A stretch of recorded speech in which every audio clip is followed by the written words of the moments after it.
Hi everyone, hope to be fine, your health and doing well. This is our channel for English learn in Pashto. انګلیسي زده کړه په پښتو کې. زموږ د ګرامر د برخې موضوع ده subject pronoun. subject pronoun دغه مرکبه کلمه د دوو کلمو څخه جوړه شوې ده چې subject او pronouns.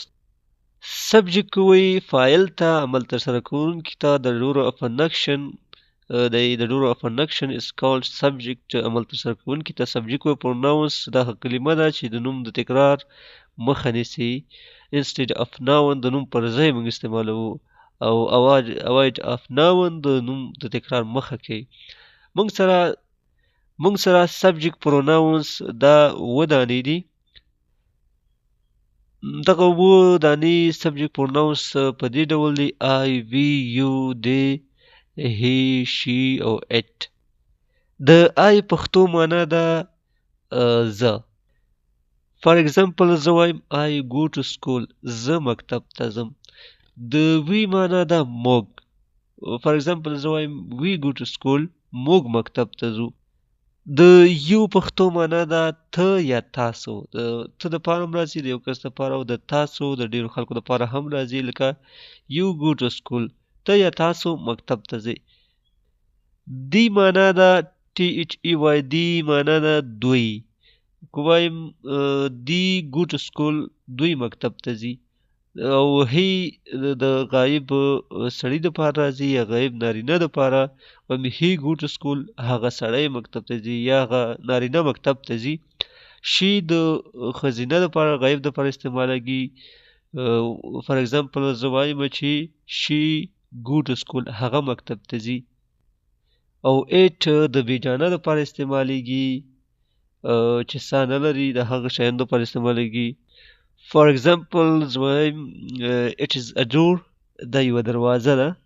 نو دا د subject pronouns subject pronouns دي. موږ سره بیا وایم I, we, you, they, he, she, it. نو subject pronouns دغه اووه دانې شو زموږ سره. او دا هغه ضمیرونه فاعلي ضمیرونه دي، هغه ضمیرونه دي چې د فاعل په ځای په جمله کې کارول کیږي. نو دغه د ګرامر برخه و. په دغه برخه کې نن موږ یوازې subject pronouns وپېژندل.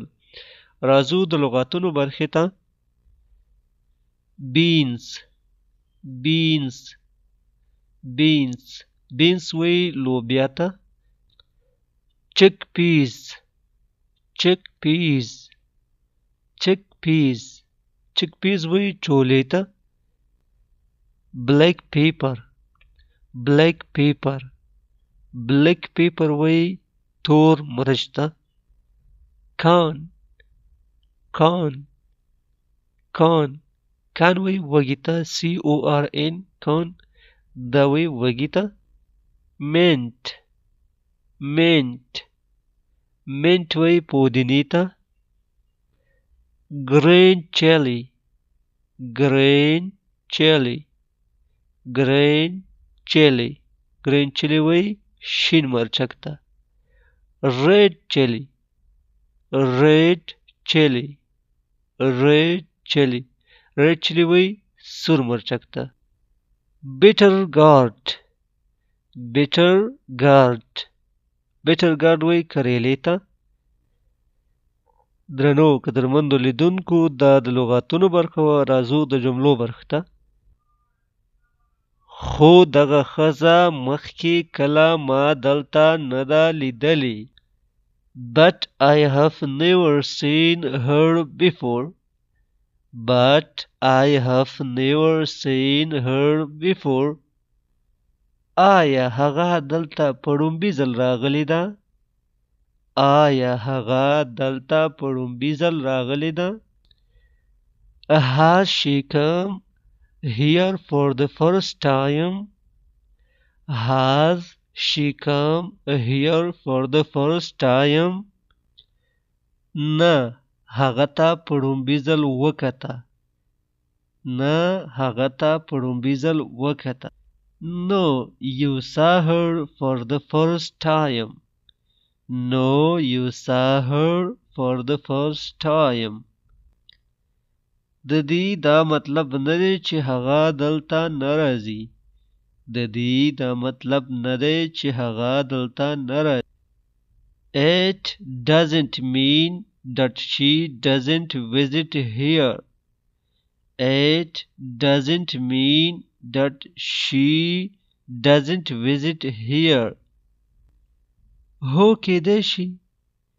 هو کېدای شي. یا maybe. یا maybe. درنو لیدونکو دا زموږ د نن ورځې درس.